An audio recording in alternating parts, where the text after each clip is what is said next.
जय हिंद, नमस्कार साथियों। आप सभी लोगों का स्वागत है आपका प्यारा सा स्टडी प्लेटफॉर्म पे। साथियों, आज के इस वीडियो में जानेंगे, बहुत ही महत्वपूर्ण प्रश्न लेकर के आए हैं, जो है आपका रेलवे ग्रुप डी से, यानी कि रेलवे से संबंधित बहुत ही प्रश्न लेकर के आए हैं। जैसे हो गया आरआरबी एनटीपीसी हो गया है, या फिर ग्रुप डी हो गया दोस्तों। और ये सारा का सारा प्रश्न एग्जाम में आपके पूछे गए हैं। तो आप लोग शुरू से लेकर के लास्ट तक के बने रहिए। और अभी तक चैनल नहीं सब्सक्राइब किए हैं तो आप लोग जरूर चैनल को सब्सक्राइब कर ले। तो चलिए दोस्तों, स्टार्ट करते हैं, ज्यादा देर नहीं लेते हैं। और पहला प्रश्न आप लोग देख ही रहे होंगे, तो आप लोग इस प्रश्न को थोड़ा जवाब दे दीजिए, और इसका सही उत्तर क्या हो जाएगा आप लोग कमेंट्स में बता दीजिए। थोड़ा 1 मिनट लास्ट में देख लेते हैं क्या है। चलिए आ जाइए फटाक से बन। देखिए पहला क्वेश्चन में, देखिए दोस्तों लिखा है, ध्वनि की गति सबसे अधिक किस माध्यम में होती है? ध्वनि की गति सबसे अधिक किस माध्यम में होती है? तो ठोस में होती है। और इसका सही उत्तर हो जाएगा ऑप्शन नंबर ए हो जाएगा। तो चलिए आगे बढ़ते हैं क्वेश्चन नंबर 2 की तरफ। और क्वेश्चन नंबर 2 में देखिए दे रखा है, विद्युत बल्ब विद्युत बल्ब का तंतु किससे बना होता है? तो किससे बना होता है दोस्तों? विद्युत बल्ब का तंतु किससे बना होता है? तो टंगस्टन से बना होता है। और इसका सही उत्तर हो जाएगा ऑप्शन नंबर बी हो जाएगा। चलिए आगे बढ़िए क्वेश्चन नंबर 3 की तरफ। और क्वेश्चन नंबर 3 में देखिए दे रखा है, बहुत ही इंपॉर्टेंट प्रश्न है, न्यूटन का पहला नियम किससे संबंधित है? न्यूटन का पहला नियम किससे संबंधित है? तो जड़त्व से संबंधित है, यानी ऑप्शन नंबर बी हो जाएगा। आगे बढ़ते हैं क्वेश्चन नंबर 4 में। और क्वेश्चन नंबर 4 देखिए दे रखा है, पृथ्वी का गुरुत्वाकर्षण त्वरण कितना है? पृथ्वी का गुरुत्वाकर्षण त्वरण कितना है? तो क्वेश्चन नंबर 4 का सही उत्तर क्या हो जाएगा दोस्तों? ऑप्शन नंबर ए, यानी कि 9.8 मीटर पर सेकेंड स्क्वायर। 9.8 मीटर पर सेकेंड स्क्वायर, यानी कि ऑप्शन नंबर ए हो जाएगा। चलिए आगे बढ़िए क्वेश्चन नंबर 5 की तरफ। और क्वेश्चन नंबर 5 में देखिए दे रखा है, विद्युत धारा का एसआई मात्रक क्या होता है? तो एम्पियर होता है, यानी कि ऑप्शन नंबर बी हो जाएगा। और इसका सही उत्तर क्या हो जाएगा? ऑप्शन नंबर बी हो जाएगा। चलिए आगे बढ़ते हैं क्वेश्चन नंबर 6 के तरफ। और क्वेश्चन नंबर 6 में देखिए दे रखा है, दर्पण में बनने वाले, क्या है दोस्तों? दर्पण में बनने वाली छवि हमेशा सीधी होती है, अगर दर्पण कैसी होनी चाहिए बताइए? अगर दर्पण कैसी होनी चाहिए? तो क्वेश्चन नंबर 6 का सही उत्तर क्या हो जाएगा? तो क्वेश्चन नंबर 6 का सही उत्तर हो जाएगा समतल होनी चाहिए। और इसका सही उत्तर क्या हो जाएगा? ऑप्शन नंबर सी हो जाएगा। चलिए 7 में आ जाइए। 7 में दे रखा है, गति के दूसरे समीकरण का सही रूप क्या है? गति के दूसरे समीकरण का सही रूप क्या है? तो क्वेश्चन नंबर 7 का सही उत्तर क्या हो जाएगा? यस बराबर क्या होता है दोस्तों? यस बराबर UT plus half A T square होता है, हाफ ए टी स्क्वायर होता है। तो कौन सा ऑप्शन में है? तो इसका सही उत्तर हो जाएगा ऑप्शन नंबर ए हो जाएगा। चलिए आगे बढ़ते हैं क्वेश्चन नंबर 8 की तरफ। और क्वेश्चन नंबर 8 में बहुत ही इंपॉर्टेंट प्रश्न है, दे रखा है, विद्युत प्रतिरोध यानी कि रेसिस्टेंस का एसआई मात्रक क्या है? विद्युत प्रतिरोध का एसआई मात्रक क्या है? तो ओम होता है। विद्युत प्रतिरोध का एसआई मात्रक क्या होता है? ओम होता है, यानी कि ऑप्शन नंबर ए हो जाएगा। 9 नंबर क्वेश्चन में देखिए दे रखा है, वायु में प्रकाश की गति कितनी होती है? वायु में प्रकाश की गति कितनी होती है? तो 3, ये होता है गुना 3 गुना 10 के पावर 8 मीटर पर सेकेंड होता है। दोस्तों ये 108 नहीं है, ये 10 के पावर 8 होनी चाहिए यहाँ पे। 10 के पावर 8 मीटर पर सेकेंड। तो इस तरह रहे तो ऑप्शन नंबर ए हो जाएगा इसका उत्तर। चलिए आगे बढ़ते हैं क्वेश्चन नंबर 10 के तरफ। और क्वेश्चन नंबर 10 में देखिए दे रखा है, दाब का एसआई मात्रक क्या होता है? दाब का एसआई मात्रक होता है पास्कल। और इसका सही उत्तर हो जाएगा ऑप्शन ऑप्शन नंबर ए हो जाएगा।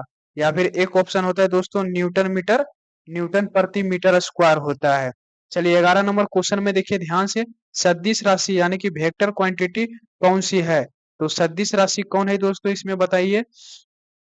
तो सदिश राशि कौन सा है? समय देखिए नहीं है सदिश राशि, और समय भी नहीं है दोस्तों, तापमान भी सदिश राशि, द्रव्यमान भी नहीं, बल है। बल बराबर क्या होता है? F बराबर ma होता है। और इसका सही उत्तर हो जाएगा ऑप्शन नंबर ए हो जाएगा। चलिए आगे बढ़िए क्वेश्चन नंबर 12 की तरफ। और क्वेश्चन नंबर 12 में देखिए दे रखा है, किस प्रकार के दर्पण का उपयोग वाहन के पीछे यानी कि दृश्य दिखाने के लिए किया जाता है? तो क्वेश्चन नंबर 12 का सही उत्तर क्या हो जाएगा दोस्तों? यानी कि उत्तल दर्पण के लिए। और ऑप्शन नंबर क्या हो जाएगा? ऑप्शन नंबर सी हो जाएगा। आगे बढ़िए क्वेश्चन नंबर 13 की तरफ। 13 नंबर क्वेश्चन में दे रखा है संपूर्ण आंतरिक परावर्तन यानी कि टोटल इंटरनल रिफ्लेक्शन किस स्थिति में होता है। तो क्वेश्चन नंबर 13 का सही उत्तर क्या हो जाएगा दोस्तों? देखिए, इसका सही उत्तर क्या हो जाएगा? जब आपतन कोण क्रांति कोण से अधिक होता है। तो कौन सा ऑप्शन में है? तो ये हो जाएगा ऑप्शन नंबर सी हो जाएगा। यानी कि जब आपतन कोण क्रांति कोण से बड़ा होता है, तो इसका सही उत्तर क्या हो जाएगा? ऑप्शन नंबर सी हो जाएगा। संपूर्ण आंतरिक परावर्तन यानी कि टोटल इंटरनल रिफ्लेक्शन किस स्थिति में होता है? तो जब आपतन कोण क्रांति कोण से क्या होनी चाहिए? बड़ा होनी चाहिए। तो इसका सही उत्तर क्या आ जाएगा? ऑप्शन नंबर सी हो जाएगा। आगे बढ़िए क्वेश्चन नंबर 14 की तरफ। और 14 नंबर क्वेश्चन में देखिए दे रखा है कार्य का एसआई मात्रक क्या होता है? कार्य का एसआई मात्रक दोस्तों होता है जूल होता है और इसको जेड द्वारा सूचित किया जाता है और इसका सही उत्तर हो जाएगा ऑप्शन नंबर ए हो जाएगा। चलिए आगे बढ़िए क्वेश्चन नंबर 15 की तरफ। 15 में क्वेश्चन में देखिए दे रखा है ध्वनि तरंगे किस प्रकार की होती है? तो 15 का सही उत्तर क्या हो जाएगा? ध्वनि तरंगे किस प्रकार की होती है? तो अनुदैर्ध्य तरंग होती है यानी कि ऑप्शन नंबर ए हो जाएगा इसका सही उत्तर हो जाएगा। 16 नंबर क्वेश्चन में आ जाइए। 16 नंबर क्वेश्चन में देखिए दोस्तों दे रखा है ऊष्मा संचारण हीट ट्रांसफर से कौन-कौन से तरीके हैं? हीट ट्रांसफर कौन-कौन से तरीके हैं? तो क्वेश्चन नंबर 16 का सही उत्तर क्या हो जाएगा? चालन, संवहन और विकिरण यानी कि ऑप्शन नंबर सी हो जाएगा। चालन, संवहन और विकिरण हो जाएगा ऑप्शन नंबर सी हो जाएगा। आगे बढ़िए क्वेश्चन नंबर 17 की तरफ। और क्वेश्चन नंबर 17 में देखिए दे रखा है ध्यान से देखिएगा ध्वनि के पिच का निर्धारण किस पर निर्भर करता है? ध्वनि के पिच का निर्धारण किस पर निर्भर करता है? क्वेश्चन नंबर 17 का सही उत्तर हो जाएगा आवृत्ति यानी कि फ्रीक्वेंसी पर। सॉरी सी नहीं होगा दोस्तों, ऑप्शन नंबर इसका बी हो जाएगा और इसका सही उत्तर क्या हो जाएगा? आवृत्ति यानी कि बी हो जाएगा। कौन सा ऑप्शन में है? तो ऑप्शन नंबर बी हो जाएगा। आगे बढ़िए क्वेश्चन नंबर 18 की तरफ। भारत का मुख्य आर्थिक सलाहकार किसके अंतर्गत काम करता है? Chief economic adviser. तो भारत का मुख्य आर्थिक सलाहकार किसके अंतर्गत काम करता है? तो क्वेश्चन नंबर 18 का सही उत्तर हो जाएगा वित्त मंत्री के अंतर्गत काम करता है यानी कि ऑप्शन नंबर ए हो जाएगा। आगे बढ़िए क्वेश्चन नंबर 19 की तरफ। कार अपवंचन टैक्स इन्वेंशन का मतलब क्या होता है? तो कार अपवांचन का मतलब क्या होता है दोस्तों? क्वेश्चन नंबर 19 इसका सही उत्तर हो जाएगा कर देने से बचाना यानी कि ऑप्शन नंबर बी हो जाएगा। इसका सही उत्तर क्या हो जाएगा? ऑप्शन नंबर बी हो जाएगा। चलिए दोस्तों आगे बढ़ते हैं क्वेश्चन नंबर 20 की तरफ। और क्वेश्चन नंबर 20 बहुत ही इंपॉर्टेंट क्वेश्चन है। रेडियोधर्मी तत्वों के विघटन में कौन सी किरणें निकलती है? रेडियोधर्मी तत्वों के विघटन में कौन सी किरणें निकलती है? तो क्वेश्चन नंबर 20 का सही उत्तर हो जाएगा अल्फा, बीटा और गामा निकलती है। कौन निकलती है? अल्फा, बीटा और गामा निकलती है। इसका सही उत्तर हो जाएगा ऑप्शन नंबर ए हो जाएगा। ये 20 हो गया। और 21 नंबर क्वेश्चन आ जाइए दोस्तों। 21 में दे रखा है परावर्तन कोण यानी एंगल ऑफ रिफ्लेक्शन किसके बराबर होता है? परावर्तन कोण आपतन कोण बराबर परावर्तन कोण यानी कि आपतन कोण के बराबर होता है और इसका सही उत्तर हो जाएगा ऑप्शन नंबर ए हो जाएगा एंगल ऑफ इंसिडेंस हो जाएगा। चलिए दोस्तों इसको लिखते हैं कोण आई बराबर कोण आर होता है यानी कि आपतन कोण बराबर होता है आपतन कोण बराबर होता है परावर्तन कोण होता है। क्या होता है? परावर्तन कोण होता है। चलिए आगे बढ़ते हैं क्वेश्चन नंबर 22 की तरफ। 22 में दे रखा है न्यूनतम ऊर्जा पर प्रकाश का किस रूप में उत्सर्जन होता है? न्यूनतम ऊर्जा पर प्रकाश का किस रूप में उत्सर्जन होता है? तो क्वेश्चन नंबर 22 का दोस्तों सही उत्तर हो जाएगा यानी कि कण और तरंग दोनों में इसका सही उत्तर हो जाएगा ऑप्शन नंबर सी हो जाएगा। आगे बढ़िए मेरे दोस्त क्वेश्चन नंबर 23 की तरफ। और क्वेश्चन नंबर 23 में विद्युत मोटर किस सिद्धांत पर आधारित है? विद्युत मोटर किस सिद्धांत पर आधारित है? किस सिद्धांत पर आधारित है दोस्तों? तो क्वेश्चन नंबर 23 का सही उत्तर क्या हो जाएगा? यानी कि ऑप्शन नंबर ए विद्युत चुंबकीय प्रेरणा जिसको इंग्लिश में बोलते हैं इलेक्ट्रोमैग्नेटिक इंडक्शन यानी कि इसका सही उत्तर क्या आ जाएगा? ऑप्शन नंबर ए हो जाएगा। क्वेश्चन नंबर 24 के तरफ आ जाइए। न्यूटन के तीसरे नियम के अनुसार क्रिया और प्रतिक्रिया क्या होती है दोस्तों? न्यूटन के अनुसार क्रिया और प्रतिक्रिया क्या होती है? बराबर भी होती है और विपरीत भी होती है। बराबर भी होती है, विपरीत भी होती है। तो इसका सही उत्तर हो जाएगा ऑप्शन नंबर डी यानी कि इसका सही उत्तर क्या हो जाएगा दोस्तों? ऑप्शन नंबर डी हो जाएगा। ए बी दोनों है, ए और बी दोनों सही है। न्यूटन के तीसरे नियम के अनुसार क्रिया और प्रतिक्रिया क्या होती है? विपरीत और बराबर होती है। चलिए आगे बढ़ते हैं क्वेश्चन नंबर 25 की तरफ। और क्वेश्चन नंबर 25 में देखिए क्या दे रखा है? फ्यूज तार यानी कि फ्यूज वायर किस गुण पर आधारित होता है? फ्यूज तार किस गुण पर आधारित होता है? तो क्वेश्चन नंबर 25 का सही उत्तर क्या हो जाएगा? ऑप्शन नंबर ए, उच्च प्रतिरोध और निम्न गलनांक।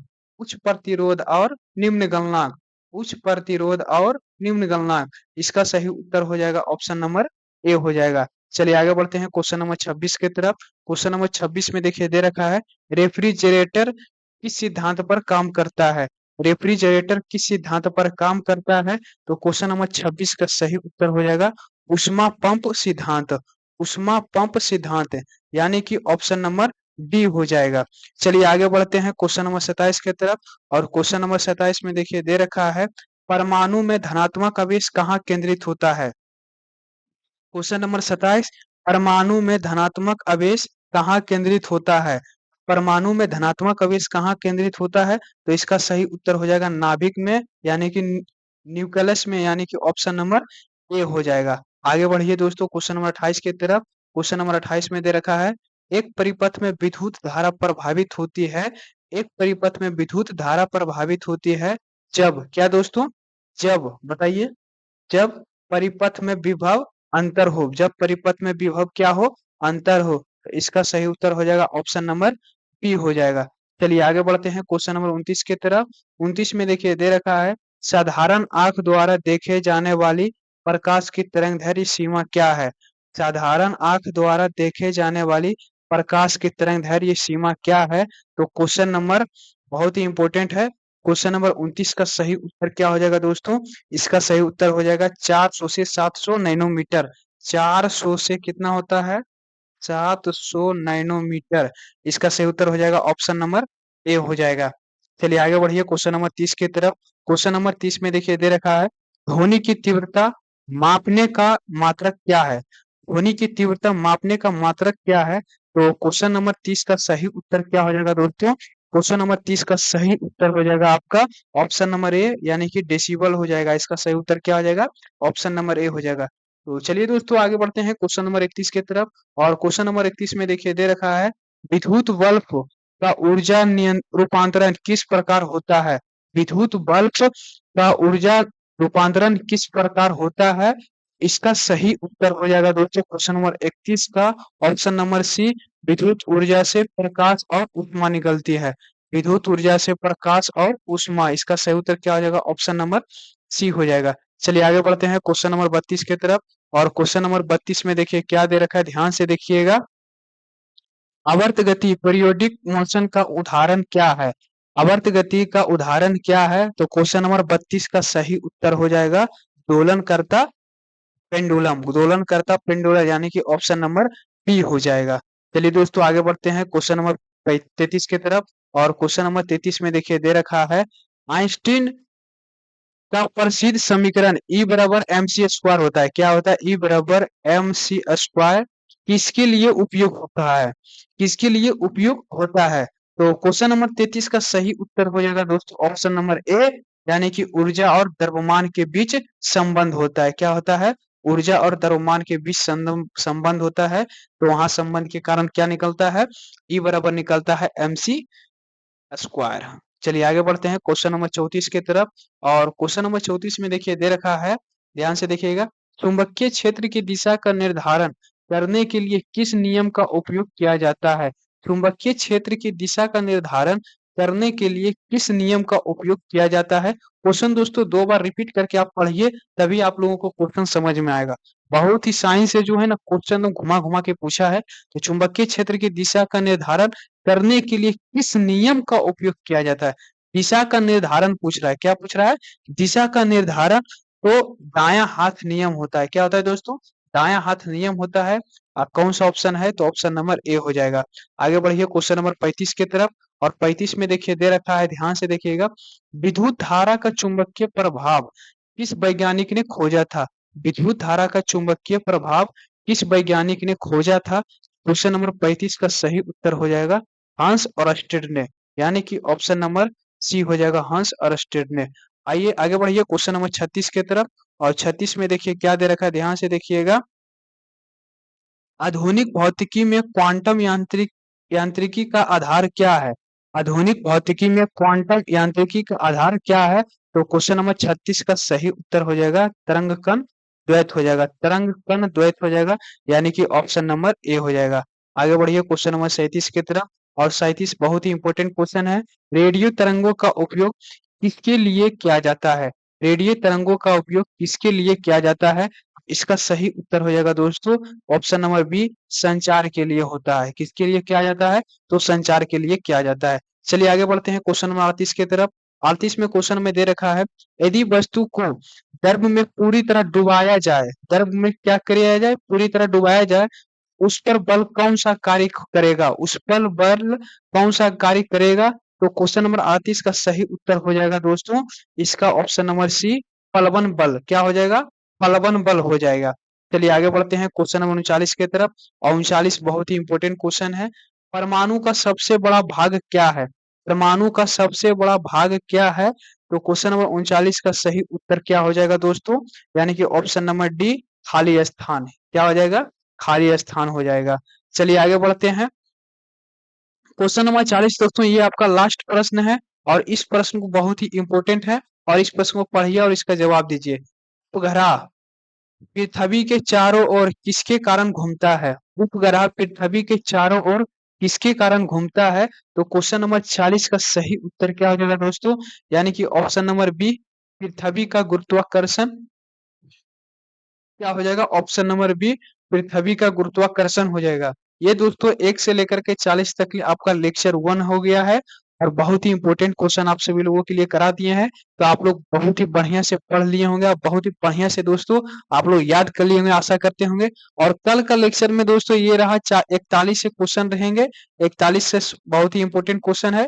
41 से लेकर के 80 तक के लिए आपका लास्ट क्वेश्चन रहेगा। तो आप लोग कल का लेक्चर में आप लोग जरूर जुड़िएगा। और अभी तक के लिए आप दोस्तों आप लोग चैनल नहीं सब्सक्राइब किए हैं तो आप लोग जितना से जितना हो सके सपोर्ट करें और चैनल को जरूर सब्सक्राइब करें दोस्तों, ताकि आपके पास हर एक वीडियो पहुंच सके। चलिए फिर मिलते हैं अगले वीडियो में। आज का वीडियो यहीं पे विश्राम करते हैं। जय हिंद।